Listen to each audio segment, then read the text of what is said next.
Hey, good to see you again. The factory sent over the parts that were looking good on the rig. They're being fitted as we speak. Have a look at the report. Thank you, Chris. What's up, guys? Welcome back to the Sauber career mode, part number 2 of this career mode. Here we are for race 2 in China. And as you can see, and as you heard from Chris, we've got a new part fitted to the car, and that's a durability upgrade that we purchased at the start of part 1 after one of the practice sessions. That's hopefully going to reduce the wear on our engine components as well as the gearbox by 22.5%. Will mean that we will accumulate less wear as we use that engine, so hopefully we'll be less susceptible to the parts failing as they get towards the end of their life. Let's get into practice though for China. Good morning and welcome from Shanghai. The wet conditions here today are likely to prove an especially difficult challenge as the teams begin their preparations for the weekend's Grand Prix. So it's dark skies overhead then, and plenty of dark looks from the pit wall as well. A frustrating time for the engineers, Anthony Davidson, who I imagine were hoping for some dry running today. But it's absolutely chucking it down out there. Oh, well, you have to feel for the guys and girls on the pit wall, Crofty. You know, so much work goes into getting these two cars out on track, not just from the pit wall, but from hundreds of people back at the factory too. The race team here at the circuit are just the most visible part of a very wide operation. And then the rain comes, and you immediately know a bunch of things. First, you aren't going to get much running. Second, you're going to see a lot of useless data, even if you do get out there. And third, the odds of needing an emergency rebuild before qualifying just went through the roof. Alright, here we are in practice 1. As you can see, the weather is not looking the greatest on the Shanghai circuit as we begin the track acclimatization. I planned the practice programs based off what the weather was going to do in each of the practice sessions. So because we were going to have a wet start to the practice session, I thought let's get the track acclimatization out of the way. It doesn't really rely on a particular lap time, and also try and get the fuel saving out of the way, and then leave the things like the qualifying and the race strategy to another session. And as you can see, it looks like we're gonna absolutely smash the track acclimatization at the first attempt. We then carried on to do the other 2 laps. We weren't able to get the maximum possible score out of that, but we did get the maximum number of resource points from that session. We then moved on into the fuel saving program. As you can see, the track actually dried out for first practice, but we also encountered a little bit of a hold up with Grosjean overtaking us up the inside into turn 1, and I thought let's get a little bit of practice in ready for the race. Let's go up the inside of the Haas driver into the second part of the first corner, probably turn 2 I think. I'm not 100% sure what the corner numbers are here, but yeah, that was a fuel session. And as you can see, Grosjean then goes past us down the back straight. As you can see, the latest Ferrari engine is much faster than last year's Ferrari engine, and that was demonstrated clearly by Grosjean overtaking us in a straight line despite being on medium tyres. But we managed to get the green fuel saving on every single lap, so that was good. Unfortunately, we weren't able to get purple fuel saving. I think I need to still figure out what the best strategy is for getting that spot on. We then moved into practice 2 and did the tyre wear test. As you can see, we managed to get the purple lap, which meant that we could get the maximum resource points from the tyre wear test and only have to do 1 lap. We then moved on into the qualifying program, and I understeered wide, unfortunately, into turn 4. Also had a little bit of pressure from behind Felipe Massa, who decides not to overtake us for some reason. I'm letting him through by slowing down. He just decides to sit behind me. I have no idea what he's doing. That's the second time in two practice sessions, in 2 Grand Prix, that we've had issues with Felipe Massa in the practice session. As you can see, he brake tested us into that corner as well. So unfortunately, he really ruined our lap chances on that qualifying run. Then moved on into the race strategy. As you can see, doing well with that. But once again, Felipe Massa is trying to give us a big of a headache going up the inside of us. We then try and go up the inside into the second part of the corner, like we did on Grosjean. A little bit of revenge on the Brazilian after what he did to us in the qualifying run, and also just then with the race strategy. And then in practice 2, we then decided to rerun the qualifying program just to see if we can get the purple lap time, opening the DRS as we head up towards the line. We're able to get the purple lap time and get the maximum number of resources points out of that. Let's get into qualifying now. I'd like to welcome you from wherever in the world you join us today for this F1 qualifying session here in Shanghai, China. When it comes to getting lap time out of this circuit, it's traditionally been about maximizing top speed. Do you simply remove as much downforce as possible, hang on into the corners and max out down the straights? The teams will have arrived with all manner of parts designed to capitalise on the long straights. The cars will be that much harder to drive in the corners, but everyone will be in the same boat. Alright, welcome to Q1 for the Chinese Grand Prix. As you can see, the weather is absolutely fantastic compared to what we had earlier on in the practice session when we were trying to run the qualifying programs going into Turn 1 and Turn 2. I decided to do 3 different runs on the super soft tyres. First run was just basically trying to get a lap on the board and then trying to progressively improve on that time. And as we come across the line for our second lap, we do improve again. I'm currently sitting in P3, but that obviously doesn't last very long considering how uncompetitive the Sauber car is in real life. As you can see, we've now dropped down into the 14th position as we line up for our final run here. Aim is to try and get as close as we can to the teams above us. If we end up on the back row, that's one of those things. As it stands, we're currently sitting in 18th, just ahead of Van Dorn. But Van Dorn just improved as he went across the line there. As we now come across the line now for our final run, we did improve our lap time. But unfortunately, we end up on the back row again in 19th place. At least we actually, I think, out-qualify our teammate Wehrlein. If we quickly have a look at the standings, we scroll all the way down to the bottom. We're on the back row again, alongside our teammate. The surprise of Esteban Ocon, though, is in 18th place, just behind Stoffel Van Dorn, and Jolyon Palmer also missing out in Q1, with Alonso getting into the second part of qualifying for McLaren. One thing I did consider doing after this session was to actually purchase another upgrade for the car, but I thought, let's save it for the next race, because I want to try and get as many resource points as we possibly can to get the first minor aerodynamic upgrade, considering the fact that we are last in the vehicle performance on that particular area of the car. And we need to try and get that aerodynamics on the car, especially with races like Spain and Monaco coming up. But yeah, that's the end of the qualifying. Let's now get into the race. Joining me once again to take you through this race is the effervescent Anthony Davidson, and I'm very much looking forward to it getting underway. You raced here, of course, didn't you, back in your Super Aguri days in that infamous Chinese Grand Prix of 2007? Yeah, that's right. I didn't last that long, though, unfortunately. Qualifying had gone pretty well, but my brakes failed quite early in the race, around lap 10 or 11, something like that. And of course, back in 2004, I was the very first Formula 1 driver to complete a lap of this circuit. Just thought I'd mention that for you, Crofty. You like a good stat. It's a fairly tough circuit on the brakes here, though. You know, it's that long back straight down into turn 14, and then you got turn 6 and 11. They're quite heavy as well. On top of that, managing your front tyre wear is always a challenge around here, so there's a lot to keep in mind during the Grand Prix. We're almost ready to go then, and this is what the starting grid looks like for today's race. Sebastian Vettel has a clear track ahead of him today. He starts in pole position, and Lewis Hamilton completes the front row. Looking down the rest of the grid, we have Raikkonen, Bottas, Felipe Massa, and Stroll, Verstappen, Ricciardo, Grosjean, and Daniel Kvyat. Magnussen, Sainz, Nico Hülkenberg, and Alonso, Perez, Palmer, Stoffel Van Dorn, and Esteban Ocon. A Sauber and Pascal Wehrlein completes the grid. And now it's time to head down to the track. Okay, here we go. I know what you can do. Don't let me down.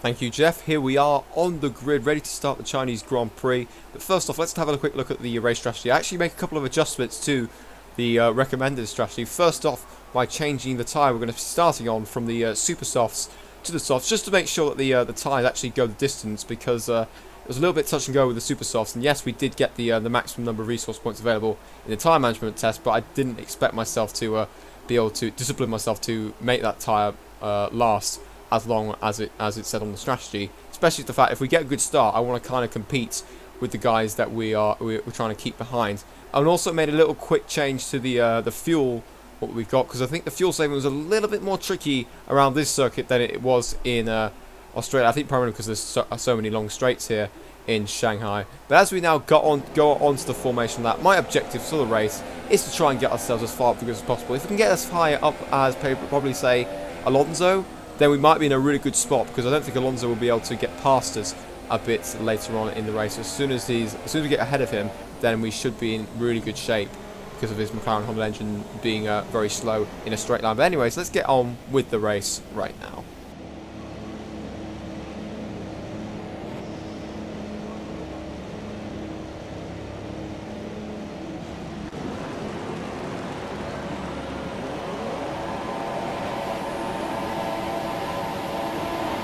Lights out and away we go, and it's an okay-ish start off the line, but it looks like Wehrlein might be able to get us into turn 1. He's pulling up alongside us right now, so we decided to break a little bit early for turn 1 and then try go to the inside of the second part of the corner. As you can see, making up several positions. Look at the McLarens on the outside there, making up several places. We get in front of, I think that was Sergio Perez, although I think he's on our inside now. There he is, the Force India driver. We're just ahead of Jolyon Palmer as well, so good start for us so far. Currently in P16 as we head up towards the heavy braking point at the end of the first sector, up the inside of Perez and also Nico Hulkenberg as well. So we're now up to P14.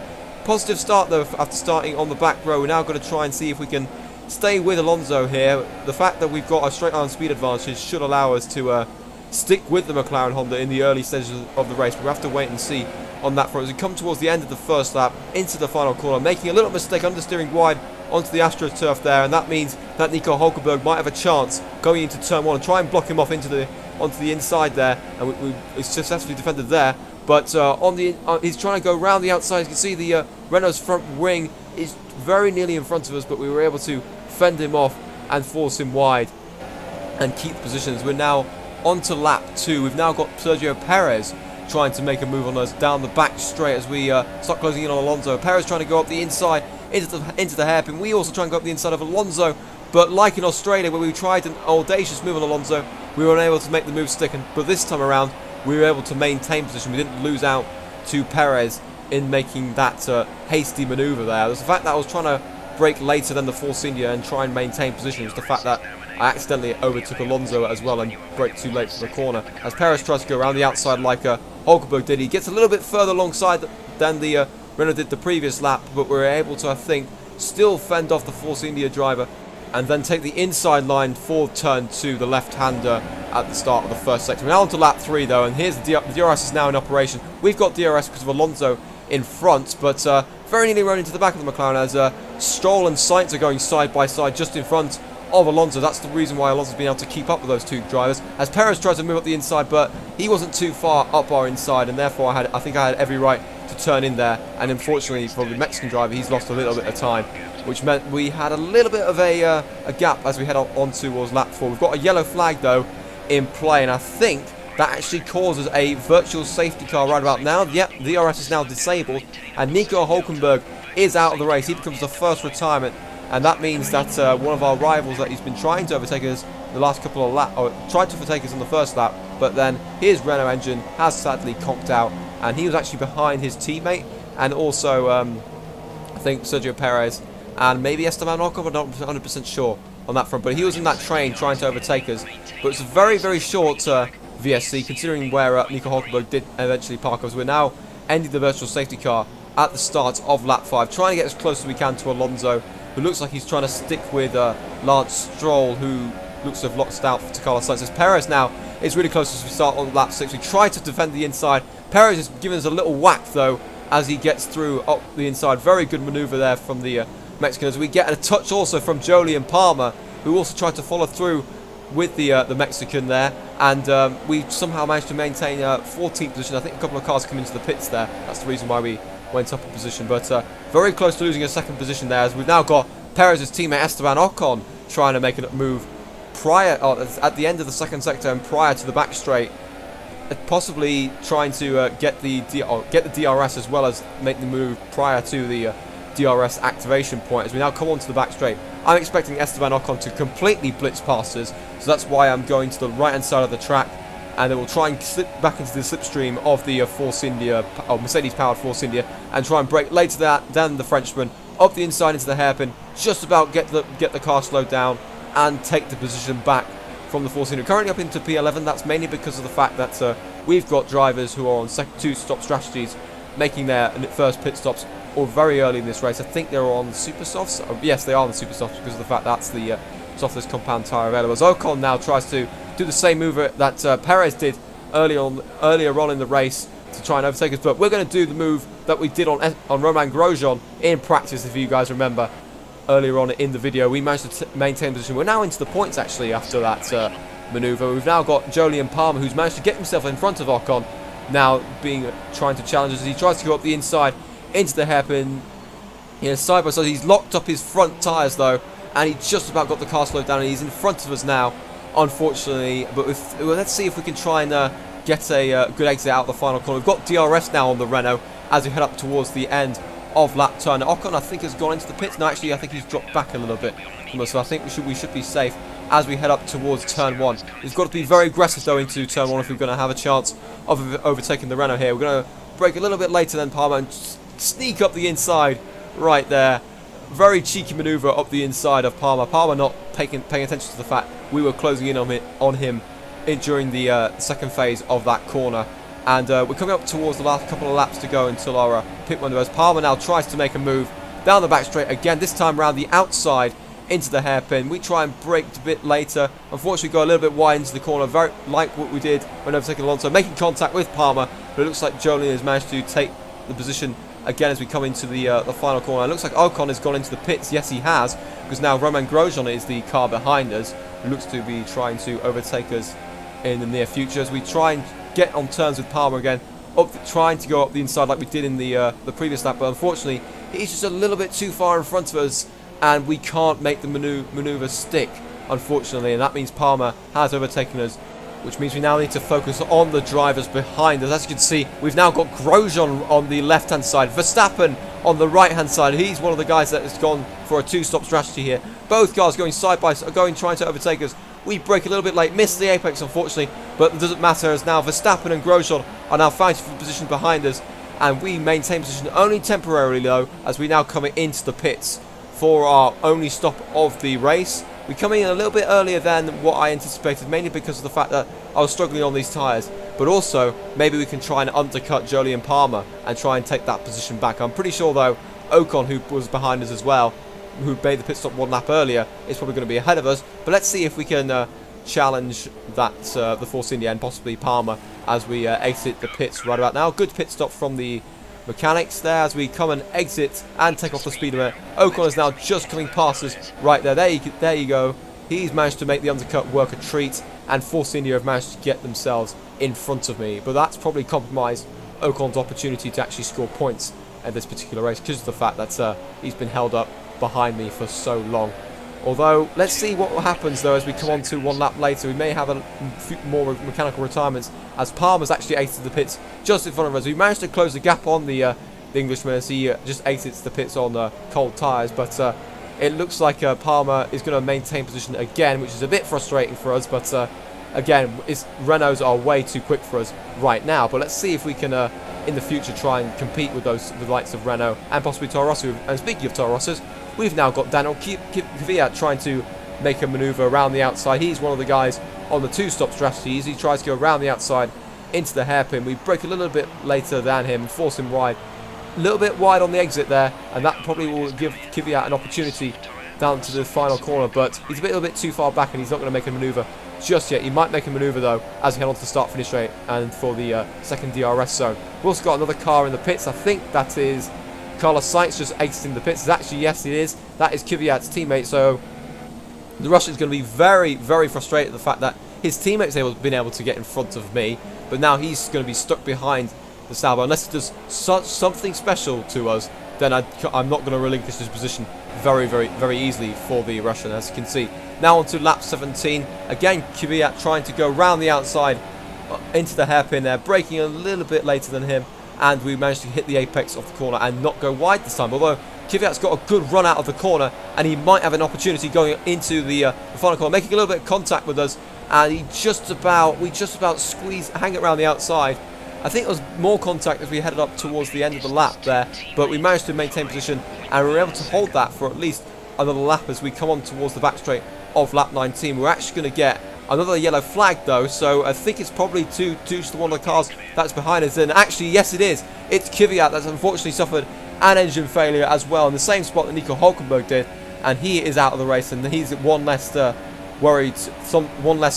to worry about to defend from. We've now got Fernando Alonso to deal with. He's another driver that's been on the two-stop strategy, but I'm a little bit more confident to try and keep Alonso behind, mainly because of the fact that his Honda engine is nowhere going to be able to overtake us on the straight, and I'll show you with an example as we come on towards the back straight again on lap number 20. As we come on towards the back straight now, Alonso is pretty close to us, so I think in any other car, he probably would be overtaking us. But as you can see, we have stretched our legs a little bit with the superior power with our year-old Ferrari engine, but still being quicker than the Honda engine as we come into the hairpin there. Alonso does close up though in the technical parts of the circuit because that McLaren chassis is a pretty nimble chassis and aerodynamics package. So that's the only thing we have to worry about. The only thing we also have to worry about is if we make any mistakes. That's probably Alonso on his way through. It's now on to the end of the lap 21. We actually make a little bit of a mistake into the corner. We're going wide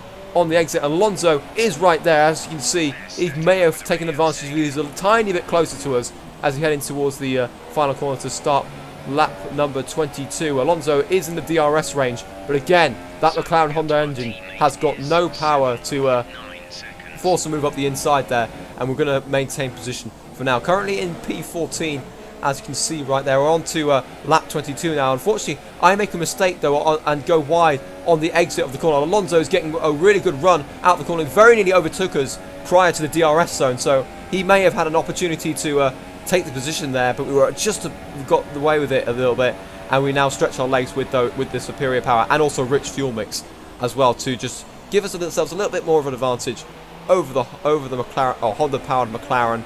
And yeah, it was just pretty much the similar sort of story for several laps here. We're now on to lap 24. We were able to fend off Alonso again on lap 23, but again, another mistake into that exit. Alonso is again really close. He's much closer to us than he was on the 2 laps previously when we went wide out of that corner. Alonso is now possibly going to have an overtake on us as we head up towards the hairpin here. He's a lot closer. He's in the slipstream as well, and he's going for the move up the inside. Late break maneuver, but we just about stay in front of the McLaren. Alonso might have a good exit though out the corner. Unfortunately for the Spaniard though, he's not going to be able to make a maneuver, and he unfortunately is going to stay behind the Sauber and has been denied the satisfaction of overtaking a car with a bit more superior power. So now come on to the back straight of lap 26. Alonso's now in a rookie sandwich as there is Lance Stroll, who is quite far down the field. As you can see, he's blitzed past Alonso with that Mercedes power in that Williams, and he's gone past us prior to the braking zone. We've managed to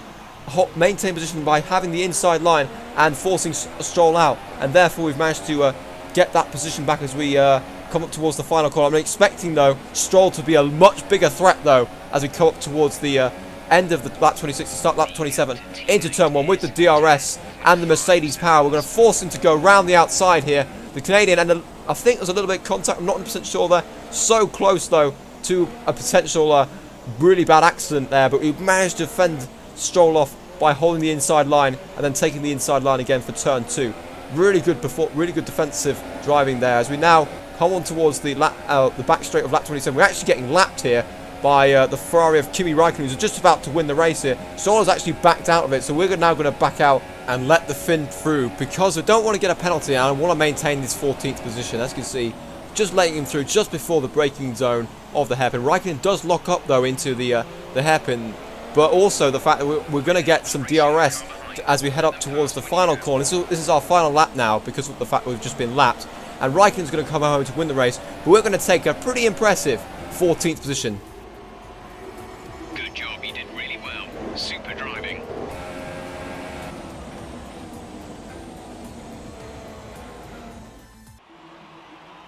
So, another excellent win from Ferrari. And as we can see, it's time for the podium, and as the drivers make their way out, there's a familiar red suit making its way to the top step. Fantastic win for Ferrari.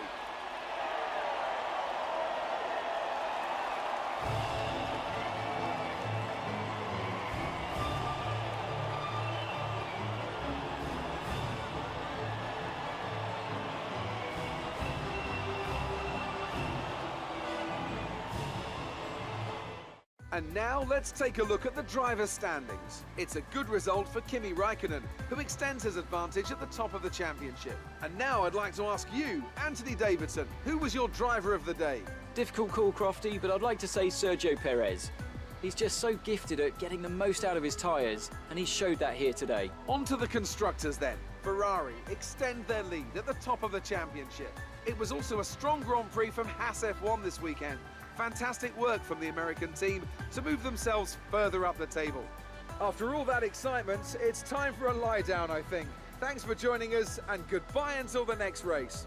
So, confirmation of the Chinese Grand Prix results. Kimi Raikkonen winning his second race in a row, back-to-back race wins to start the season, with Hamilton second, Bottas third, Vettel in fourth, the two rebels of Verstappen and Ricciardo in fifth and sixth, Magnussen getting his first points of the season for Haas in seventh, Perez a good result for him after being stuck behind us at the start of the race, finishing in eighth, with Felipe Massa ninth, and Romain Grosjean picking up the final points for Haas in 10th, so a good double point score there for the American team. Two retirements of Nico Hulkenberg and Daniel Kvyat, with Wehrlein managing to get in front of Stoffel van Dorn to finish the race, which is fantastic. If we now have a quick look at the drivers' standings and see what that has done to the championship tables, and as you can see, Raikkonen has extended his lead at the top due to the fact that he's won all races so far. Hamilton in second, Bottas up to fourth, Magnussen up into eighth after his first point score of the year, and Grosjean just ahead of Jolyon Palmer there after he scored his first points of the year.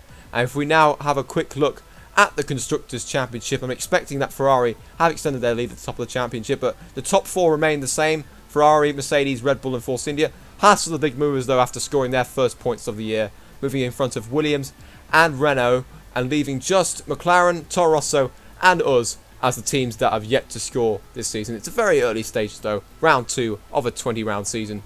I'm hoping we can score points because of the fact that there will be tracks that come up that will suit McLaren's car a lot more than us. So that means we're going to have to up our game here in terms of the resource points and upgrades to the car, because we need to be. I don't want to finish last. I just don't want to finish last. It's just one of those things where I've set my targets in mind where I think we have an opportunity to beat McLaren in the overall grand scheme of things. As you can see, McLaren are actually getting a little bit more interest in us. I think that's mainly because we managed to beat them on the day. But anyways, that's going to be the end of the episode. If you liked what you've seen, please leave a like, comment and subscribe for future F1 content. And I'll see you all for the next episode, which is round 3 and the Bahrain Grand Prix, the first night race of the season. So until then, see you later.